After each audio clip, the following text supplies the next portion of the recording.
Hello everyone, this is आशी Masood from अभ्यासम defence group. आप सब कैसे? आई होप आप सब अच्छे होंगे। एंड आज का हमारा टॉपिक है दिल्ली सल्तनत। अभी तक हमने दो टॉपिक्स कवर कर लिए, Himalayan reverse and the layers of the earth. आप उनको जाके चेकआउट भी कर सकते हो इसी चैनल पे। अगर आपको और भी वीडियोस के बारे में जानना है, नोटिफिकेशंस चाहिए, तो आपको इस चैनल पर जाकर सब्सक्राइब करना है, बेल आइकन को प्रेस करना है, सो दैट आपको सारी न्यू न्यू वीडियोस के बारे में भी अपडेट होता रहेगा। तो आज हम हिस्ट्री का एक टॉपिक स्टार्ट करने जा रहे हैं, दिल्ली सल्तनत, जो कि आपके तीनों तरह के एग्जाम्स, आरएमएस, सैनिक स्कूल एंड आरआईएमसी, तीनों के लिए बहुत ही इंपॉर्टेंट है। हम सिर्फ थ्योरी की नहीं करेंगे, थ्योरी के साथ हम क्वेश्चंस भी करेंगे, ठीक है। और ये जो आपका टॉपिक है काफी वास्ट है, तो मैं ट्राई करूंगी कि इसको थोड़ा और डिटेल में और कॉन्सेप्ट क्लियर करके चले हम, ताकि आपका जो ये टॉपिक है मिडिवल हिस्ट्री का, ये हम और अच्छे से कंटिन्यू कर पाए, ठीक है। चलिए स्टार्ट करते हैं। दिल्ली सल्तनत। तो दिल्ली सल्तनत की अगर हम बात करें तो ये आपका मिडिवल हिस्ट्री का पार्ट है। अब एंशियंट, मिडिवल और मॉडर्न, तीन तरह के पार्ट्स में आपकी हिस्ट्री डिवाइड है, हमें पता है। अब जो एंशियंट हिस्ट्री है उसमें बुद्धिज्म पढ़ते हैं, जैनिज्म पढ़ते हैं, लेकिन हम जो मिडिवल हिस्ट्री है हमारी, उसके अंदर हम पढ़ते हैं आपके मुगल्स का आना, मुगल्स का आना, सुल्तान का बनना। अब आप बोलोगे मैम मुगल एम्परर, दिल्ली सल्तनत, ये सब क्या है? मतलब ये मिक्स तो चीज है, सब कुछ सेम तो है। तो मुगल एम्परर्स को हम, वो भी तो मुस्लिम्स हैं, एंड दिल्ली सल्तनत के भी सारे मुस्लिम्स, तो इनको अलग अलग नाम क्यों दिए गए? तो मैं आपको आज समझाऊंगी कि दिल्ली सल्तनत जो है आपकी, इनके जो एम्परर बने हैं इनको सुल्तान का दर्जा दिया गया कि ये है सुल्तान। लेकिन जो आपके मुगल एम्परर्स बने, जो मुगल एम्पायर जितने भी आपके किंग्स थे, वो सब आपके क्या बनाए गए? वो सब बने बादशाह। दे आर ऑल आर बादशाह, ठीक है। तो आज हम फोकस करेंगे दिल्ली सल्तनत पे, और ये थोड़ा आपका बड़ा चैप्टर है, मैंने आपको अभी बताया। तो हम क्या करेंगे, हम हाफ हाफ करके डिवाइड करेंगे। आज हम हाफ करेंगे और नेक्स्ट क्लास में हम बाकी कंप्लीट करेंगे। अगर आपको बाकी की जो आपकी रिमेनिंग क्लास होगी वो भी सुननी चाहिए, वो भी आपको लगेगा अगर कि हाँ वो हमारे लिए जरूरी है, बिकॉज ये तो भी इनकम्प्लीट हो गया। हमें आज हम हाफ करके हाफ नेक्स्ट पार्ट में करेंगे, ठीक है। तो हाफ उसको भी कवर करने के लिए जरूर से जरूर इस चैनल को सब्सक्राइब कर लेना, तभी आपको मेरी नेक्स्ट, इसका सेकंड पार्ट तभी मिलेगा। अदरवाइज फिर आपका वही आधा अधूरा ज्ञान है ना, इनकम्प्लीट हो जाएगा। और उसमें बहुत सारे न्यू क्वेश्चंस भी होंगे, तो जरूर आप बेल आइकन जरूर दबाना और सब्सक्राइब जरूर करना, तभी हम नेक्स्ट आपकी क्लास में फिर मिलेंगे, ठीक है। चलो अभी स्टार्ट करते हैं, बहुत टाइम हो गया। दिल्ली सल्तनत। दिल्ली सल्तनत की अगर मैं बात करूं तो ये आपके पर्शियन स्पीकिंग डायनेस्टीज है of Turkic and Afghan origin. ये आपके पर्शिया के आए हुए लोग थे। पर्शिया यानी इजराइल का पार्ट जो अभी है हमारा, आपके अफगानिस्तान और आपके टर्की से, इनको हम तुर्किश पीपल बोलते थे। ये वहां से आए हुए लोग थे जब ये इंडिया में आए। अब इंडिया में आने का इनका स्टार्टिंग मैं आपको सारे बताने वाली हूँ। थोड़ा सा अगर मैं आपको ले चलते हिस्ट्री में, अगर आपको मैं बताऊं कि सबसे पहला क्वेश्चन बनता है, सबसे पहला इस्लामिक या मुस्लिम रूलर कौन आया जिसने इंडिया पे अटैक किया, तो वो कौन था? मोहम्मद गजनवी। मोहम्मद गजनवी जो था वो बहुत क्रूअल था।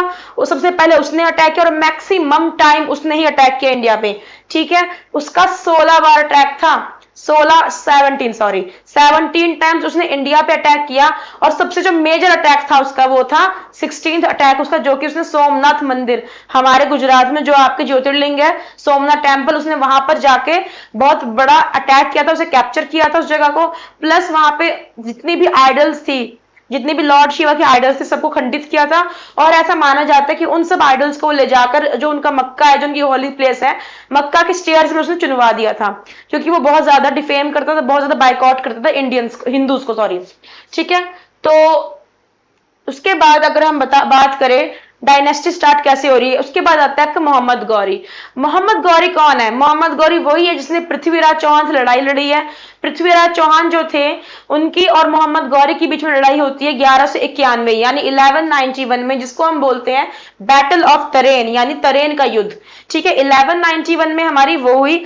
आफ्टर दैट जब हमारी 1191 में लड़ाई हुई, पहली लड़ाई बैटल ऑफ तरेन की, फिर होती है दूसरी 1192 में बैटल ऑफ तरेन 2। जब पहली लड़ाई हुई है उसमें आपका जो पृथ्वीराज चौहान है वो जीते हैं और मोहम्मद गौरी हारा है। लेकिन फिर से गुस्सा आ गया, फिर वो दोबारा आया पूरी तैयारी से, पूरे 1 साल बाद दोबारा आया, दोबारा उसने पृथ्वीराज चौहान को हरा दिया और वो खुद जीत गया। अब जब वो जीत गया तो ठीक है, अब जीत गया, अब वो आराम से यहाँ पे रहने लगा। उसने यहाँ पे अपना रूल स्टार्ट कर दिल्ली को अपना बेसिकली मेन उसने हब बना दिया, वहां पे रहने लग गया।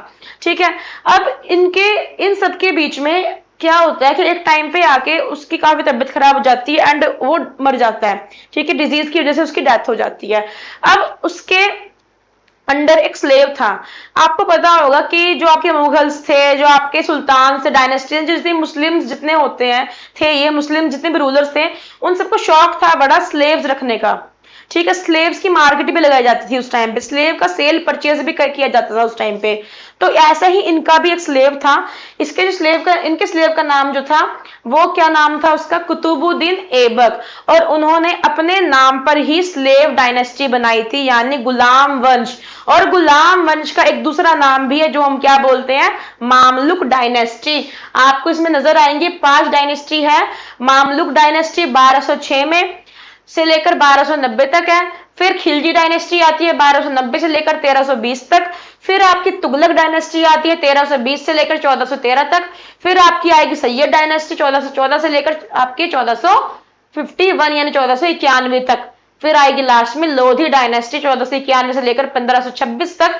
और 1526 में आपका इब्राहिम लोधी, जो कि लोधी डायनेस्टी का आखिरी रूलर था, उसकी लड़ाई होती है पानीपत का पहला युद्ध बाबर के साथ, जिसमें वो हार जाता है और बाबर फिर अपना मुगल एम्पायर स्टार्ट करता है। तो आज हमने करना है तुगलक डायनेस्टी तक, उसके बाद हम जो आपकी फर्दर डायनेस्टी है वो करेंगे नेक्स्ट पार्ट में। चलिए स्टार्ट करते हैं।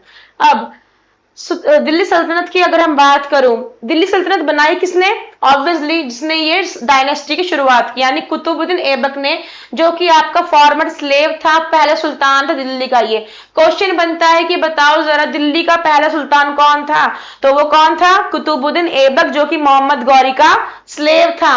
और उसने अपने नाम पर स्लेव डायनेस्टी या गुलाम वंश शुरू किया।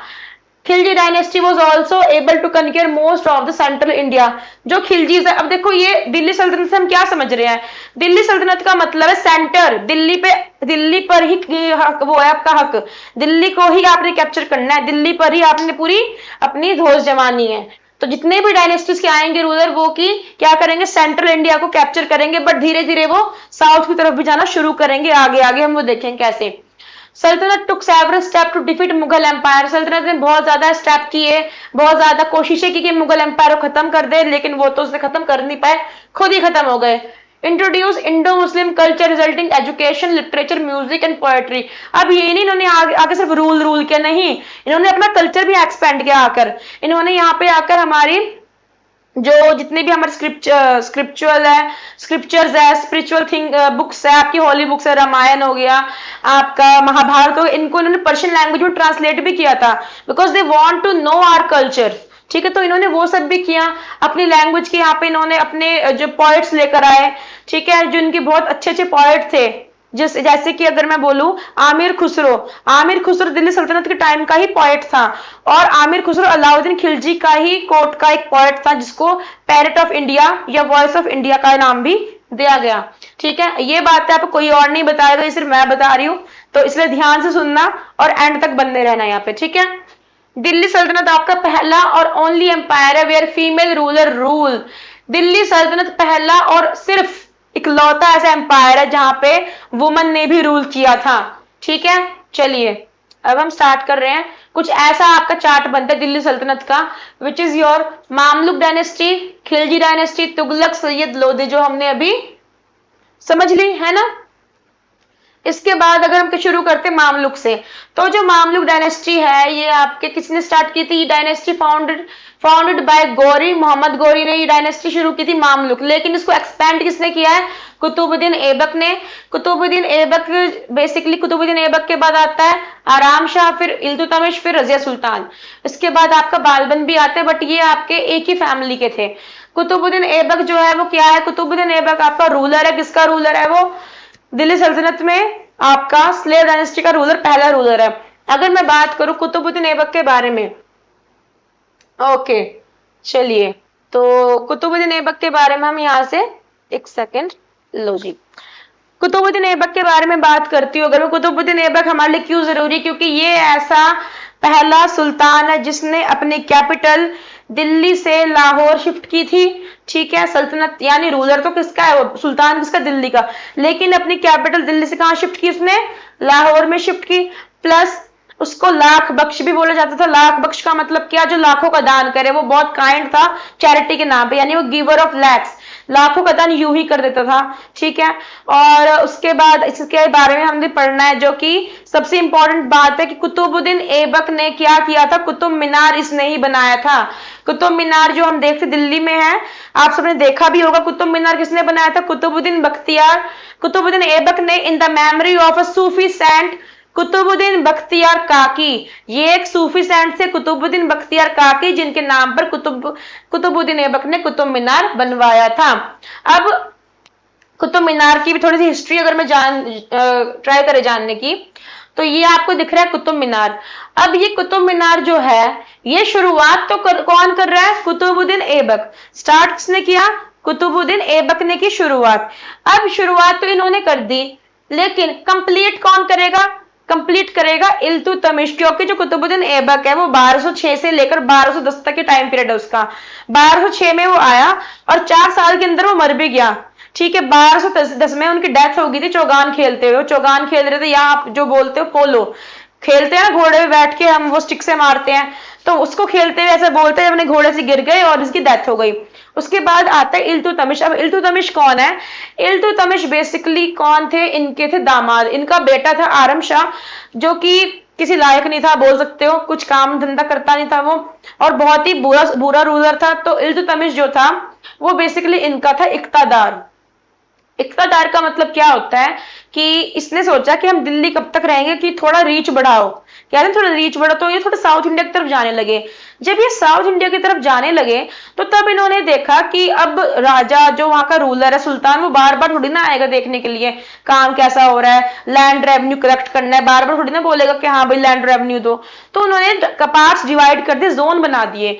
उन जोन के ऊपर एक वॉचमैन की तरह एक पर्सन रख दिया, जो कि लैंड रेवेन्यू कलेक्ट करके देगा सुल्तान को।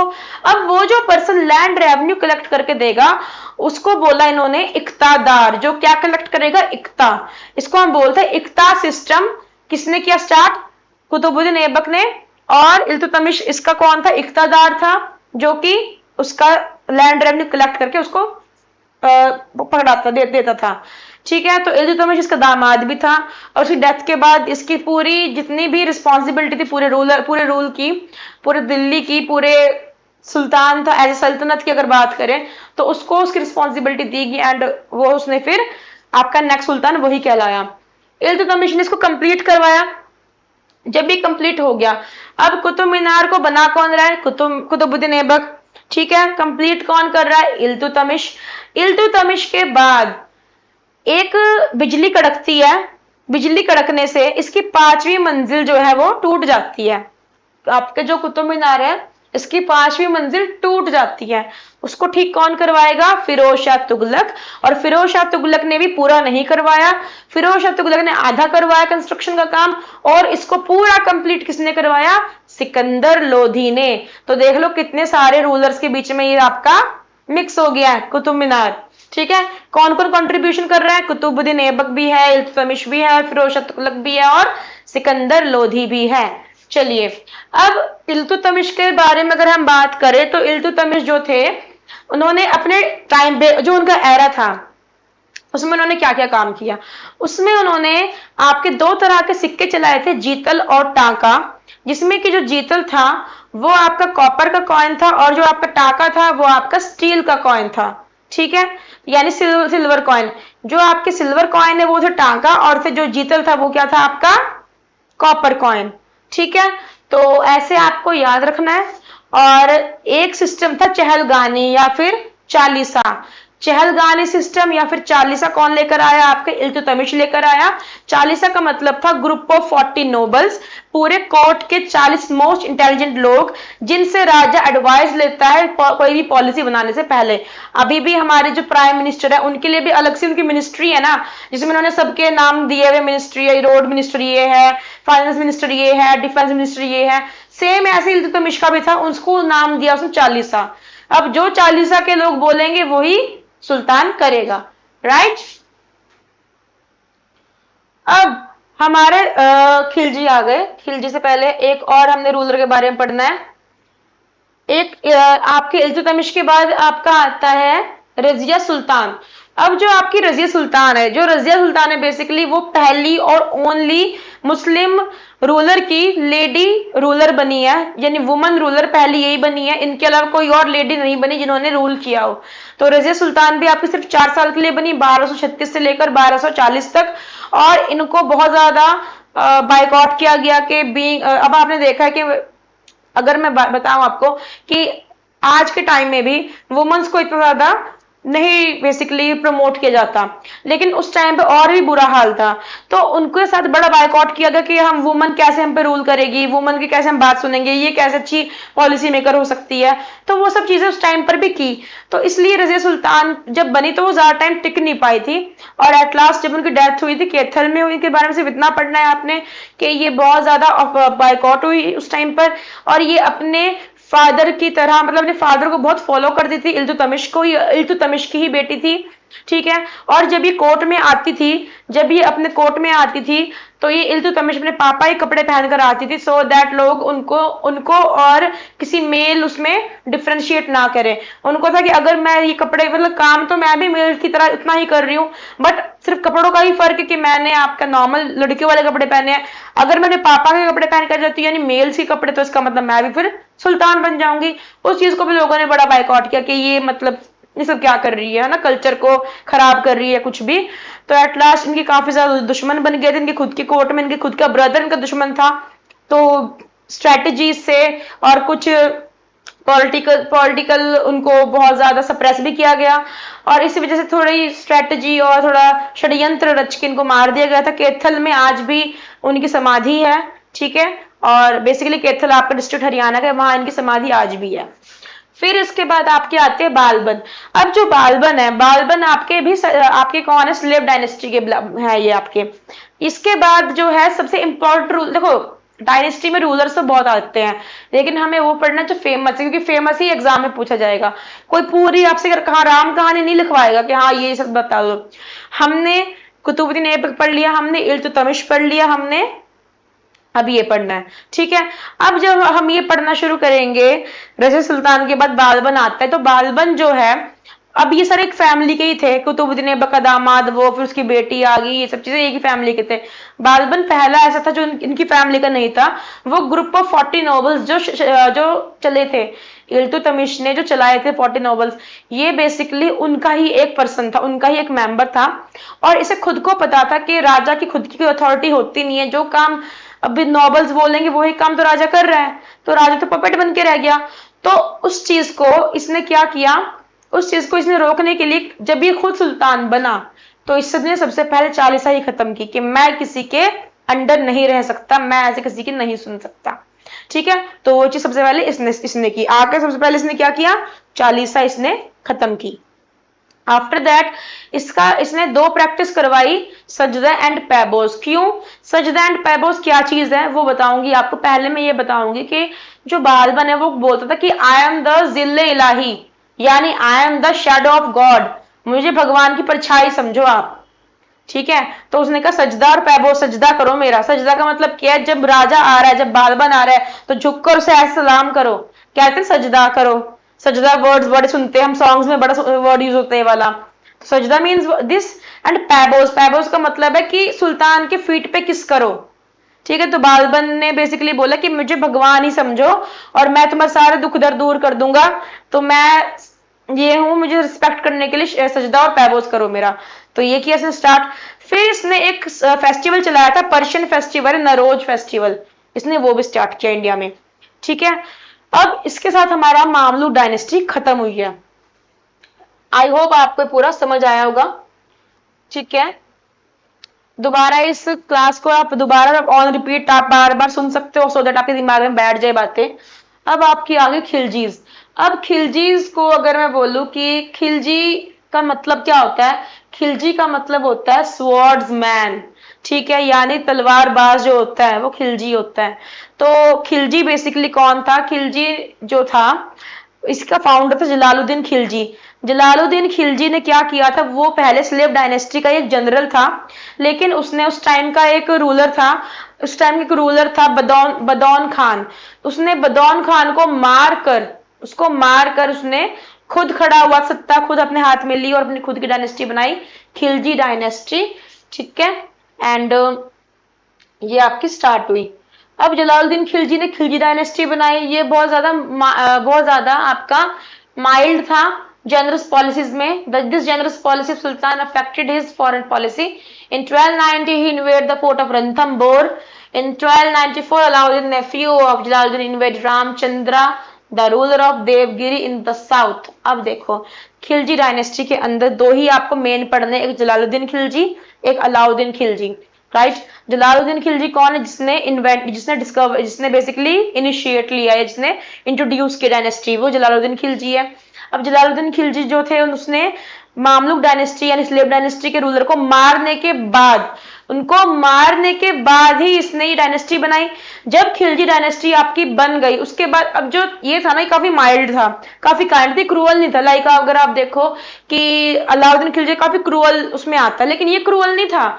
तो इसी ये बोलता था कि अगर आपको जिस जगह रहना है उसके लोगों को पहले देखो, उनके लोगों को ऑब्जर्व करो कि वो किस तरह के लोग हैं, फिर उनके हिसाब से उन कल्चर को समझो, तब आप उस जगह पे रूल कर सकते हो। मतलब ये बोलता था कि अगर आपको हिंदुस्तान में रूल करना है तो आपको हिंदूज को बेसिकली बायकॉट नहीं करना है, आपको उनको इस्लाम धर्म नहीं अपनाने देना, यानी आप उनको प्रेशराइज मत करो कि इस्लामिक धर्म अपना लो। ये बोलते थे कि आप उनके साथ रह के उनके कल्चर को समझो और तभी बैलेंस बन पाएगा, तभी वो आपको रूल करने देंगे। अदरवाइज उनमें रेवोल्यूशन आ जाएगी और आपको भगा देंगे।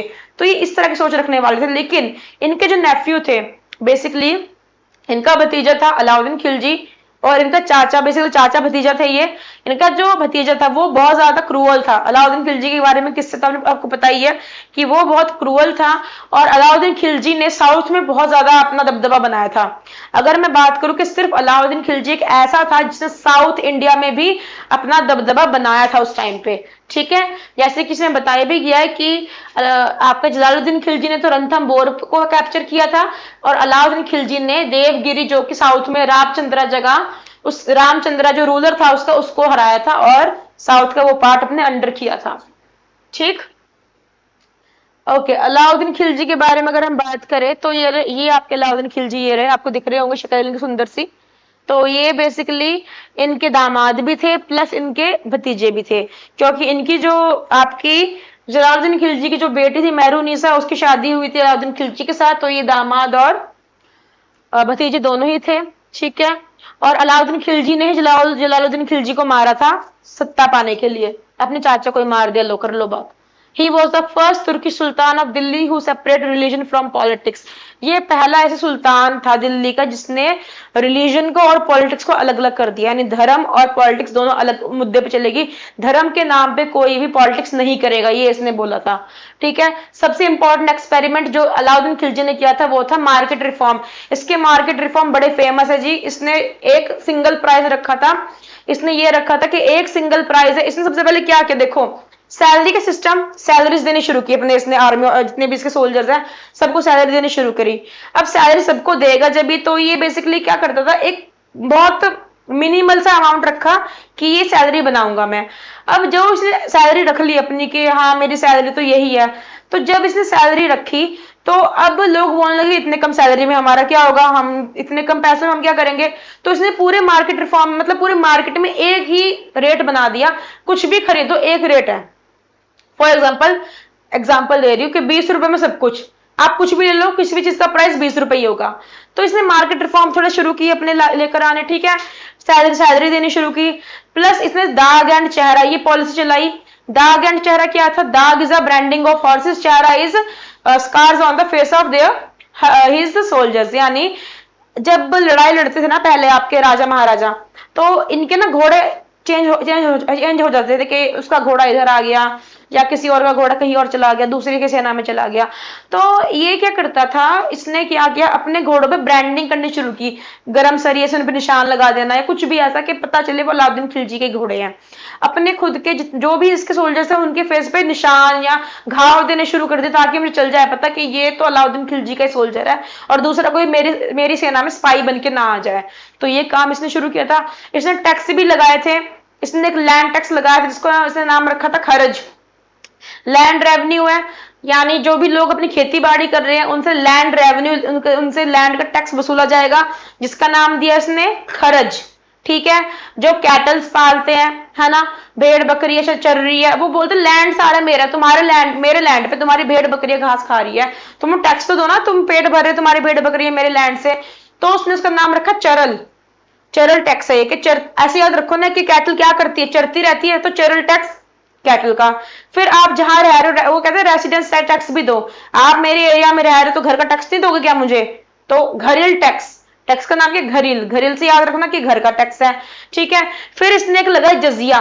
जजिया का मतलब ये था, जजिया टैक्स का मतलब था कि नॉन मुस्लिम टैक्स, यानी जो भी आपके, बेसिकली जजिया का मतलब जो भी आपके मुसलमान नहीं बन रहे हैं, ठीक है, जो कि मुसलमान नहीं, जो हिंदूज है, वो टैक्स दो अब, या तो तुम धर्म परिवर्तन करवाओ और टैक्स दे दो। ये इसने स्टार्ट करवाया था। ठीक है, ओके। अब खुसरो खान जो है, Khusro Khan was killed by Ghazni Khan. This mark the end of the Khilji dynasty and the rise of Tughlaq dynasty at the throne of Delhi. अब खुसरो खान जो था आपका, इसका लास्ट रूलर था, खिलजी डायनेस्टी का लास्ट रूलर था, और इसको मारता है गजनी खान, जो कि बाद में बनता है गियासुद्दीन तुगलक, और ये इसको मार के बनाता है तुगलक डायनेस्टी। यानी आप देख रहे हो कितने धोखे दिए जा रहे हैं, यानी पूरी डायनेस्टी में सिर्फ धोखा ही धोखा दिखेगा आपको, यहाँ नहीं, आपको मुगल एम्पायर में भी सिर्फ धोखे ही सुनने को मिलेंगे। ठीक है, तो खुसरो खान को किसने मारा, गजनी खान ने। गजनी खान जो था वो आगे चल के कौन बनेगा आपका, गियासुद्दीन तुगलक, और वो अपनी खुद की तुगलक डायनेस्टी बनाने जा रहा है। अब this is your Tughlaq dynasty. इसको कुछ इस तरह की थी डायनेस्टी। ये तुगलकाबाद ये पूरा किला था उस टाइम पे, ये मैंने कोई किले की फोटो भी है आपके सामने की, किला पूरा प्रॉपर किला है ये। ठीक है, ये किला था, अब तो काफी ड्रेन वो हो गया, कम हो गया, रेसिड्यू बच गया सिर्फ इसके। ठीक, अब तुगलक डायनेस्टी बेसिकली आपकी तुर्किश ओरिजिन की थी। अब ये भी देखो तुर्किश ओरिजिन की है, मैंने बताया आपको सारे तुर्किश से ही आए, सारे आपके तुर्क से ही चलकर आए यहाँ पे ये। ठीक है, तो तुगलक डायनेस्टी आपका आता है। ठीक है, स्टार्ट किसने किया, गियासुद्दीन तुगलक ने स्टार्ट किया। अब गियासुद्दीन तुगलक के बारे में अगर हम पढ़े तो आप देखेंगे कि इसका टाइम पीरियड है 1320 से लेकर 1325 तक। ठीक है, तो बेसिकली जो खुसरो खान है वो लास्ट किंग था खिलजी डायनेस्टी की, जिसको मारा किसने, गजनी मलिक। और गजनी मलिक जो था उसको बेसिकली उसने अपना नाम क्या रखा, जब वो खुद राजा बन गया उसने अपना नाम क्या रखा, गियासुद्दीन तुगलक। ठीक है, he died in an accident and his son Ulugh Khan succeed him under the title Mohammad bin Tughlaq, यानी वो एक एक्सीडेंट में मारा गया। ठीक है, और उसके बाद जो उसका बेटा था उल्लुग खान, उल्लुग ULUGH, उल्लुग खान जो उसका बेटा था वो क्या, उसने उसका राजपाट संभाला और उसका अपना नाम उसने क्या रखा, मोहम्मद बिन तुगलक। यानी पहले कौन था, गियासुद्दीन तुगलक, फिर कौन आया, मोहम्मद बिन तुगलक। मोहम्मद बिन तुगलक कौन है, उसका बेटा, दिख रही है फोटो आप उसको उसकी। अब जो मोहम्मद बिन तुगलक है आपका, ये इसको बेसिकली इसको जौना भी बोलते थे, जौना खान भी बोलते थे, उलुग खान भी बोलते थे। बेटा किसका है, गियासुद्दीन तुगलक का है ना।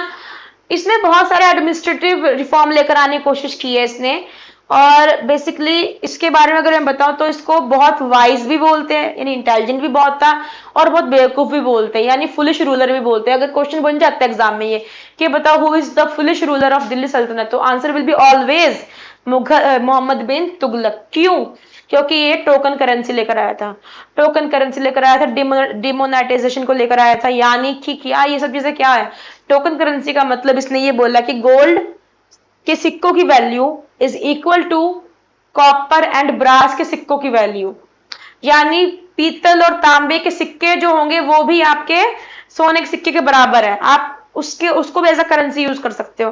तो लोग भी पागल हो गए, लोगों ने अपने घर के बर्तन को सारे सारे बर्तनों को मेल्ट करके सिक्के बना दिए, जिसकी वजह से पूरा रूल जो था, पूरी दिल्ली सल्तनत बहुत ज्यादा डाउनफॉल में आ गई, यानी बहुत ज्यादा रिसेशन आ गया था उस टाइम पे। और इसने, ये पहला था जिसने अपनी जो जिसने शहर बसाया था तुगलकाबाद, और इसने दिल्ली से दौलताबाद अपनी कैपिटल शिफ्ट की थी, उसके बाद दौलताबाद से दोबारा शिफ्ट दिल्ली की थी कैपिटल अपनी। तो ये थोड़ा हिला हुआ था दिमाग का, ऐसा आप समझ सकते हो कि मतलब देखो, खुद सोचो कि कोई सेंस नहीं बन रहा है, दिल्ली से आप शिफ्ट कर रहे हो कहाँ पे, दौलताबाद, फिर अब दोबारा पूरी शिफ्टिंग कर रही है, यानी इसको खुद समझ नहीं आता था कि मैं कैसे एडमिनिस्ट्रेशन लेकर आऊं। तो इसलिए इसको बोलते, लेकिन कुछ चीजें अच्छी भी की है इसने, कुछ चीजें इसने काफी अच्छी भी की। जैसे अगर मैं बताऊं कि इसने एडमिनिस्ट्रेटिव रिफॉर्म में मार्केट रिफॉर्म को थोड़ा सुधारा है, ठीक है। इसने सैलरीज को भी इंक्रीज किया था सब सोल्जर्स की, इसने बाकी लोगों को काफी फेवर्स दिए थे, ठीक है। इसने कुछ टैक्स भी माफ किए थे, तो कुछ अच्छा भी काम किया था, ऐसा नहीं है, ठीक है। इसके बाद आपका आता है फिरोज शाह तुगलक। ये जो था, ये कजन था मोहम्मद बिन तुगलक का, और इसने एक दीवानी खैरात बनाया था डिपार्टमेंट, जो और needy people Diwan Bandagan department of slave. अब यानी देखो, ये थोड़ा काइंड था, ये अच्छा था। दीवान खैरात का मतलब जितने भी गुलाम है, जितने भी आपकी नीडी पीपल है, जिनको खाने को खाना नहीं है, पहनने को कपड़ा नहीं है, यानी बहुत नीडी है, उनको दीवाने खैरात एक डिपार्टमेंट बनाया अलग से, जो कि उनको प्रोवाइड करेगा खाना, कपड़ा, रहना सहना सब कुछ, ठीक है। तो ये इसने इस और काम किया। ये क्वेश्चन बनता है आपका कि बताओ दीवाने खैरात किसने बनाया? वो इसने बनाया। इसने इक्तदारी सिस्टम को हेरिडिटरी बना दिया। इक्तदारी मैंने बताया था आपको, इक्तदारी सिस्टम क्या था, जहां पे सुल्तान नहीं जा सकता वहां पे वो अपने खुद के इक्तदार रखता था, जो कि टैक्स कलेक्ट करेंगे वहां से और टैक्स कलेक्ट करके राजा को देंगे। तो इस चीज को इसने आगे कंटिन्यू रखा था। Tughlaq dynasty would not survive much after Firoz Shah death. The Malwa, Gujarat and Sharqi kingdom broke away from the sultanate. Firoz Shah की डेथ के बाद ज्यादा चल नहीं पाई, क्योंकि इसके बाद जो था मालवा गुजरात, ये कुछ किंगडम्स थे जहां पे अटैक होने लगे थे और ये सब हारने लगे थे, तो इसलिए ये डायनेस्टी यहीं पे आपकी खत्म हुई। ओके, तो ओके लिसन, आज हमने 3 डायनेस्टी पढ़ी है। आपकी मामलुक डायनेस्टी हो गई, ठीक है, जिसको हमने स्लेव डायनेस्टी बनाया। आपकी इल्तुतमिश वाली स्लेव डायनेस्टी थी। फिर आपकी खिलजी हमने पढ़ ली है, खिलजी के बाद हमने तुगलक कर ली। और तुगलक के बारे में एक बात और बताऊंगी कि सबसे लॉन्गेस्ट डायनेस्टी अगर एग्जाम में पूछी जाए, सबसे लंबी डायनेस्टी कौन सी थी, सबसे लंबे टाइम तक चलने वाली डायनेस्टी कौन सी थी, तो वो थी आपकी यही तुगलक डायनेस्टी, ठीक है। तो अब इसका जो पार्ट बी है या जिसका पार्ट 2 है, वो आपको नेक्स्ट क्लास में कवर कराया जाएगा, जिसमें हम सैयद डायनेस्टी करने जाएंगे, हम लोधी डायनेस्टी करेंगे एंड इसके बहुत सारे क्वेश्चंस भी करेंगे। तो मैं यही चाहूंगी कि आप इस चैनल को सब्सक्राइब भी करें और बेल आइकन को प्रेस भी करें, सो दैट आप नेक्स्ट पार्ट भी देख पाए। अदरवाइज हाफ आपने अभी देख लिया एंड हाफ आप जो बहुत इंपॉर्टेंट क्वेश्चन है जो कि वो आप मिस कर दोगे। तो मैं यही कहूंगी कि इनको, इस चैनल को जरूर सब्सक्राइब कर लेना इफ यू वांट कि आगे की और ज्यादा इंपॉर्टेंट वीडियोस भी आपको मिलती रहे। क्योंकि देखो, ये ऐसा चैप्टर है जहां से आपको डायरेक्ट क्वेश्चन मिलेगा, चाहे आप आरएमएस दे दो, चाहे आप सैनिक दे दो, चाहे आप आरआईएमसी दे दो। आपका हमेशा यही मैं बोलती हूँ कि जितनी बार आप प्रैक्टिस करोगे उतना ज्यादा आप जी का स्ट्रॉन्ग बनाते चलोगे अपना। And history is like love, ठीक है। हिस्ट्री तो प्यार है। देखो, अगर आप जितना इसको प्यार करोगे, ये भी आपको उतना प्यार करेगा। अगर आप डरोगे इससे कि बोरिंग है, ये है वो है, तो कभी समझ नहीं आएगी। और आपको पता होना चाहिए कि हिस्ट्री जाननी वैसे भी एथिकली भी जरूरी है आपको, लेकिन आपके एग्जाम पॉइंट ऑफ व्यू से फ्री के नंबर देके जा रही है आपको। स्टोरी की तरह याद करो, मैंने स्टोरी की तरह आपको सुना दिया पूरा। अब आप जितनी मर्जी बार मेरे इस लेक्चर को रिवाइड कर करके देखते रहो, आपके दिमाग में खुद बैठ जाएगा और आप खुद ट्राई करो कि आप भी ऐसे शीशे के सामने खड़े होकर खुद ऐसे स्टोरी की तरह समझाओ, पेरेंट्स को समझाओ, खुद को समझाओ, फ्रेंड्स को समझाओ अपने, सो दैट आपके भी ये टॉपिक स्ट्रांग हो जाएंगे, ठीक है। तो आज का लेक्चर में ही एंड करते हैं, बाकी हम करेंगे नेक्स्ट क्लास में। चलिए, thank you and have a nice day and take care, bye bye.